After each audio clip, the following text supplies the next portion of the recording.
महाभारत के दौरान ऐसी बहुत सी घटनाएं घटी थी जिन्हें जानकर आप हैरान हो जाएंगे। उन कई घटनाओं में से हम लाए हैं आपके लिए 10 खास घटनाओं के बारे में संक्षिप्त जानकारी। भीष्म पितामह प्रतिदिन 10,000 पांडव सैनिकों का वध कर देते थे। महाभारत के युद्ध में कुरुक्षेत्र में इतना खून बहा था कि वहां की मिट्टी का रंग आज भी लाल है। जिस दिन जितने भी योद्धा मर जाते थे उनमें से अधिकतर के 100 उनके परिजनों को सौंप दिए जाते थे और बाकी 100 वहीं पड़े रहते थे। युद्ध समाप्ति के बाद युधिष्ठिर की आज्ञा से कुरुक्षेत्र की भूमि को जला दिया गया था ताकि किसी भी योद्धा का शव न बचे।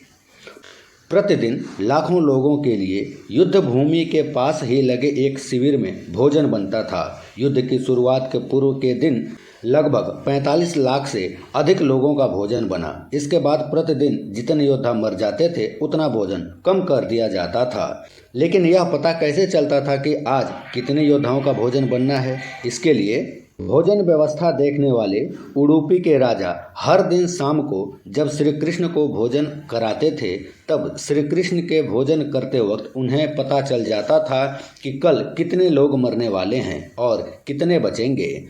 इसके लिए भगवान श्री कृष्ण प्रतिदिन उबली हुई मूंगफली या चावल खाते थे। उसी से राजा को पता चलता था कि कल कितने लोग मरेंगे और मुझे शाम को कितने लोगों का भोजन बनाना है। इस तरह श्री कृष्ण के कारण हर दिन सैनिकों को पूरा भोजन मिल जाता था और अन्न का एक दाना भी व्यर्थ नहीं जाता था।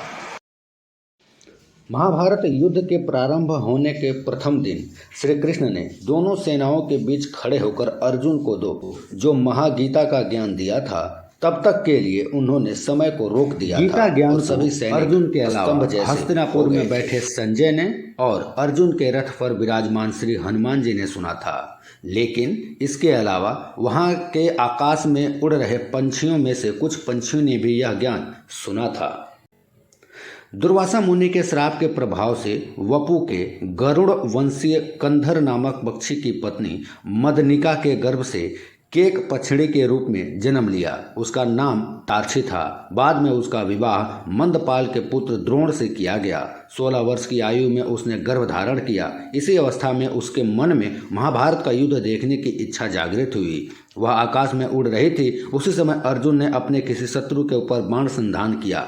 दुर्भाग्यवश वह बाण तार्क्षी के पंखों को छेदता हुआ निकल गया और वह अपने गर्भस्थ अंडों को गिराकर स्वयं भी मृत्यु को प्राप्त होकर पुनः अपने अप्सरा रूप में लौट गई।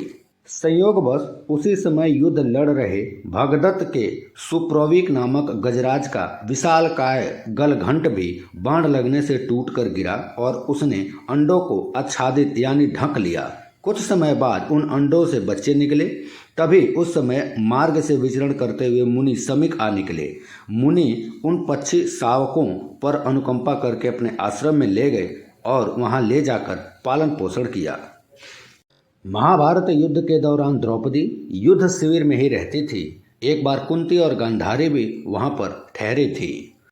महाभारत के अंतिम दिन के बाद जब दुर्योधन का वध किया जा रहा था तो बलराम जी ने आकर दुर्योधन का पक्ष लिया था और तब फिर भीम और दुर्योधन में गदा युद्ध हुआ और अंत में भीम ने दुर्योधन का वध कर दिया।